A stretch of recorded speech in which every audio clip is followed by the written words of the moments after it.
বিসমিল্লাহির রহমানির রহিম। দয়াময় পরম দয়ালু আল্লাহর নামে। ইযা জাআ নাসরুল্লাহি ওয়াল ফাতহ, যখন আসিবে আল্লাহর সাহায্য ও বিজয়। وَرَأَيْتَ النَّاسَ يَدْخُلُونَ فِي دِينِ اللَّهِ أَفْوَاجًا, এবং তুমি মানুষকে দলে দলে আল্লাহর দ্বীনে প্রবেশ করিতে দেখিবে।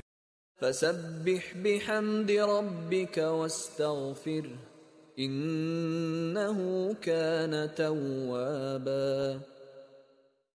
তখন তুমি তোমার প্রতিপালকের প্রশংসা সহ তাহার পবিত্রতা ও মহিমা ঘোষণা করিও এবং তাহার নিকট ক্ষমা প্রার্থনা করিও, তিনি তো তওবা কবুলকারী।